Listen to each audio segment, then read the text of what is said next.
So yun guys, magandang araw sa inyong lahat. So sana'y okay kayo, no? At huwag kalimutang uminom ng maraming tubig kasi yung panahon ngayon hindi maintindihan, sobrang init, tapos bigla-bigla na lang uulan. At kapag may lakad kayo, huwag niyo kalimutang magdala ng payong para sure talaga ba. So in this video, dahil wala pang upload yung magkakapatid, no? Si Krishna at yung atin niya na ang YouTube channel ay Inday Ugdot. So ayun, nagbasa na lang ako ng comment dito sa in-upload ko kahapon na video kung saan nag-react ako doon sa latest vlog ni Krishna na nagluto sila ng biko. So hindi natin in-expect doon, no? Maraming kinabahan kasi si Krishna mismo yung nanguha ng niyog, talagang inakyat niya yung puno ng niyog. At ayun, may caption pa nga ako dito na ano, kinabahan ka rin ba? So nagbasa ako ng comment kanina. So natuwa ako guys, kaya naisip kong content na lang din, no. So ayun, dito sabi kay Mamo, ay iba yung comment niya dito, hindi tungkol sa pag-akyat ng niyog. Basahin na lang natin kasi siya yung nanguna, no. Para sa akin, kapag may misyon na lang si Pugong Bihero, doon na lang sasama si Krishna. At kapag tapos na, uwi siya kasi mas maganda nang nasa kanila siya kasi komportable siya. Mahirap kasi puro lalaki makasama niya sa PB house. Minsan na kasi silang hindi nagkaunawaan dahil sa inggit o selos. Doon na lang siya sa kanila para malaya siyang kumilos sa lahat ng oras. So yun nga po, sa edad talaga ni Sir Paul pa talagang hindi talaga may iwasan yung pagiging seloso, di ba? Hindi naman sa lahat, pero kadalasan sa edad nila. Tapos bata pa si Krishna. So mag-iisip ka talaga ng kahit anong pilit mong peace of mind. So okay din yun, may nabasa akong comment din tungkol dito na maganda din yun, yun ang gawin ni Krishna kapag naging okay na sila bilang PB team guys, hindi na bilang Chris pa. Kung makabalik siya sa PB house, mas okay na yun bilang bilang membro na lang siya ni Sir Paul, hindi na bilang jowa, di ba? Pero hindi talaga maiiwasan na meron ng nabubuong awkwardness, di ba? Awkward na. So pwede din yun kapag maging okay sila, mag-uwian na lang si Krishna. May nabasa akong comment na gaya nila Peter Paul at ni Sir Ralph at Mang Ili, uwian sila pagkatapos ng mission, hindi sila magstay sa PB house. Sa bagay may mga motor sila, may mga sasakyan yung mga taong yun, di ba? Ay may mga serbisyo. Si Krishna, mas okay yun si Krishna kapag may motor na siya, no? At soon, kung maka-afford siya ng sasakyan, pwede. Kasi mahal din yung gasolina, di ba? Sa panahon ngayon. Pwede din. So dito naman sa pangalawang comment, ayun, dati din ako, shout out kay ma'am kasi dati din pala siyang marunong umakyat ng niyog. Dati din umakyat din ako ng niyog, kaya relate ako kay Krishna. Laban lang di Krishna, ayun. Shout out sa mga katulad nila Krishna at kay ma'am na naranasan ng umakyat ng niyog. Ayan, umakyat, ito pa. Umakyat na nga ako ng niyog, buntis pa ako. Galit na galit ang uncle ko. Kumuha kasi ako ng dahon ng niyog kasi magawa ko ng walis. Kaya relate talaga ako sa mga kilos ni Krishna. Kaya nga umiyak talaga ako sa nangyari sa kanyang love story. Ayun, umiyak talaga si ma'am, no.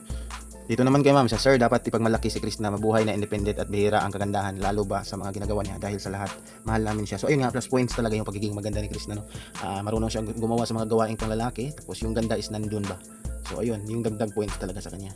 Kahit ano yung gawain niyang mga panglalaki, akyat-akyat na mga pag-uuling, hindi pa rin mawawala talaga yung natural na ganda niya. Ayan, kaya nga po sir, relate ako kay Krishna kasi ganoon din ako noong bata. Marunong din umakyat ng niyog kaya hanga ako sa dalaga na yan. So yun. Naalala ko dati umakyat ako ng niyog ng lola ko, mababa lang siya, di masyadong mataas. Kaso nang malapit na ako sa bunga, biglang tumalon sa aking likod ang tuko.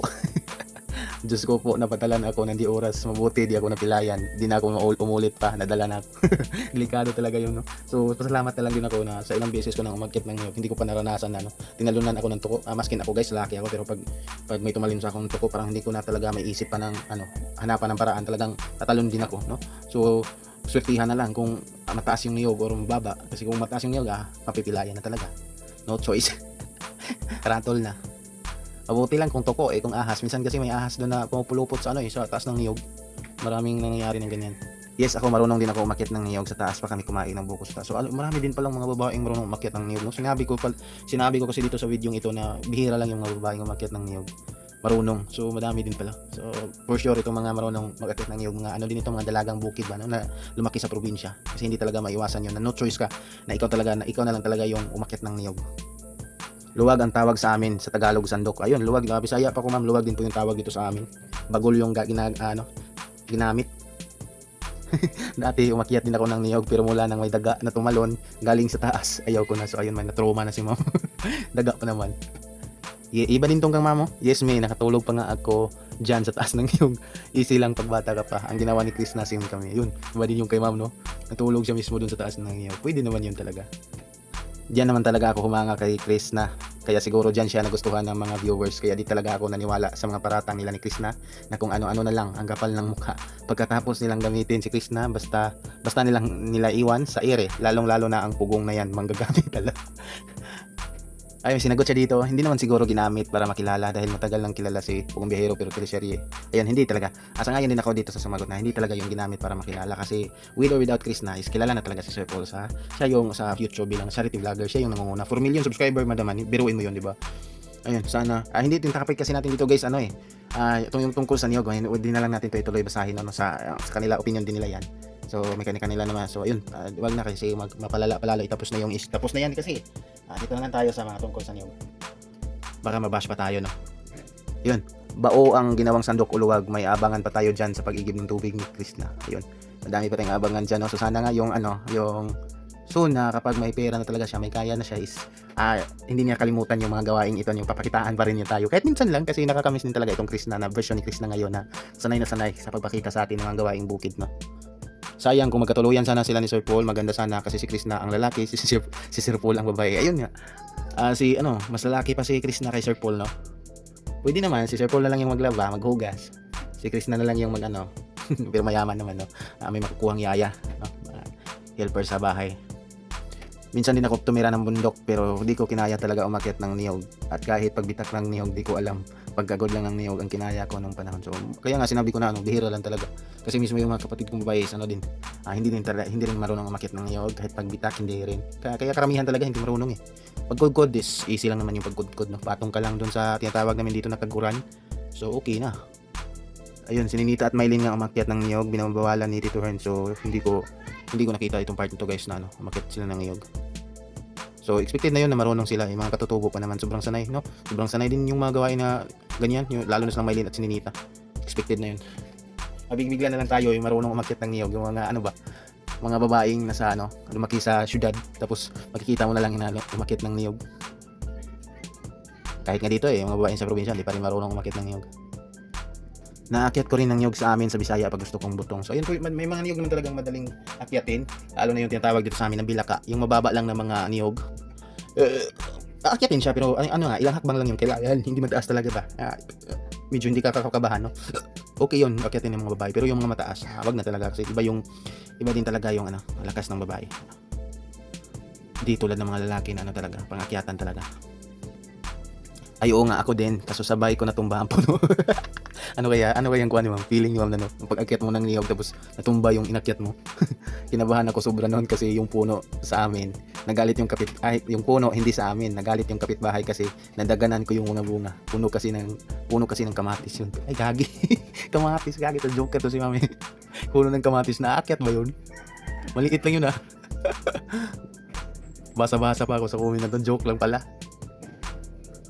Oo, ano ngayon kung umakyat siya sa puno ng niyog, anong issue doon? Ginagawa mo namang big deal ang ginawa niya para sa content lang niya. Kaya ginawa niya para maiba naman. So ayun, may mga tao talaga. Magbago ka naman kasi matanda-tanda na tayo.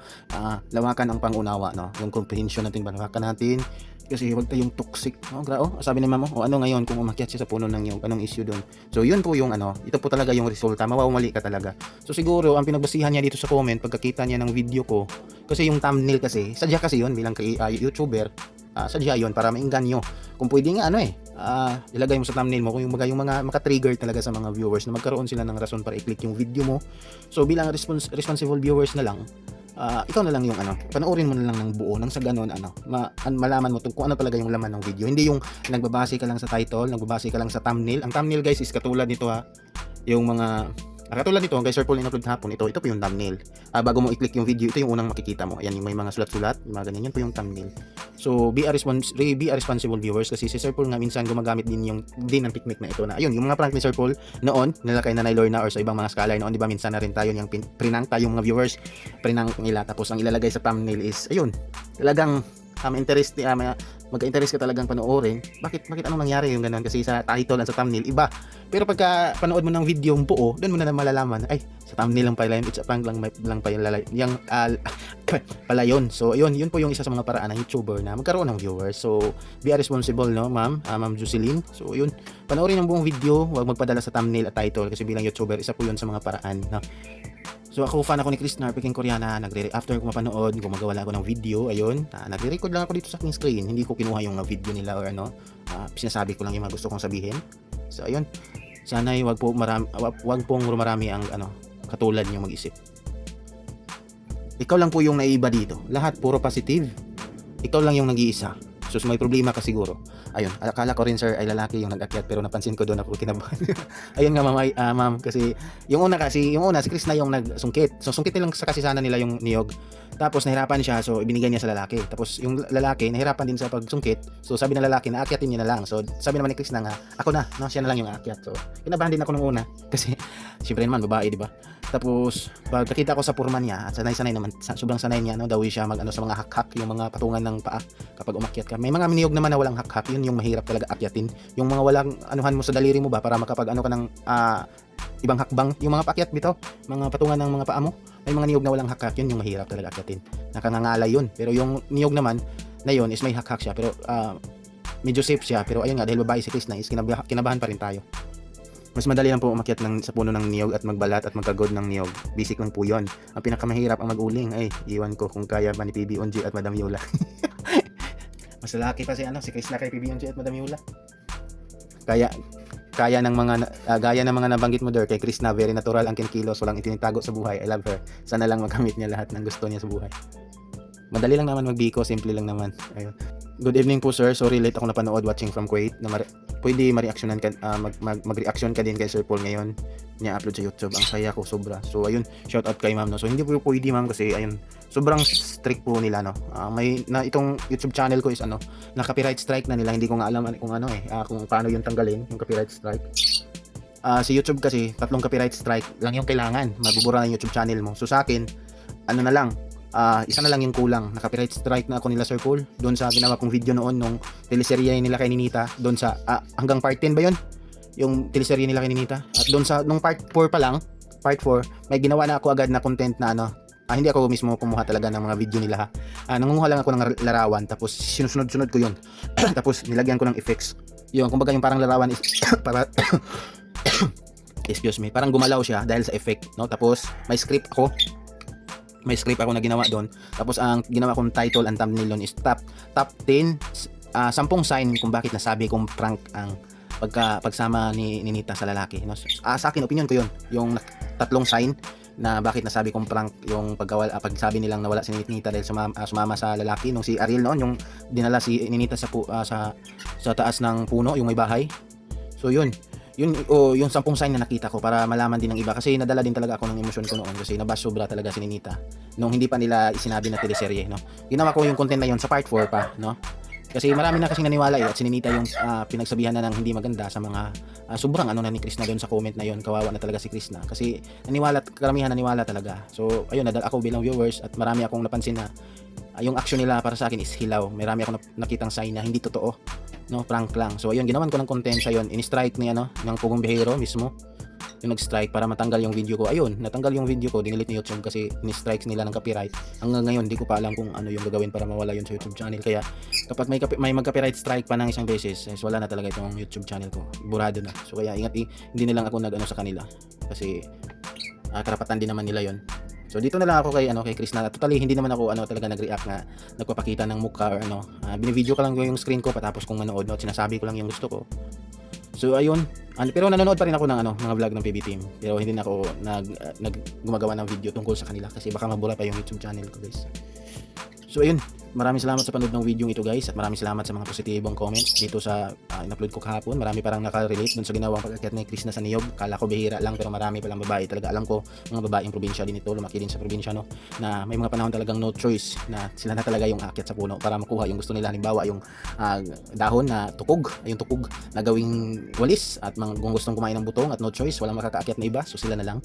So ayun, shout out sa inyo, no. At may isa pa talaga dito ng hate or ng bash, no. Yun, irresponsible viewers, nadala lang sa thumbnail at sa title, comment agad, hindi pinanood yung buong video. So yun, guys, God bless sa inyo lahat at ulitin ko, inom ng maraming tubig at huwag kalimutang magdala ng payong kapag may lakad kasi hindi natin maintindihan panahon ngayon, sobrang init tapos bigla na lang uulan, no. So God bless at ingat kayong lahat, guys. Bye bye.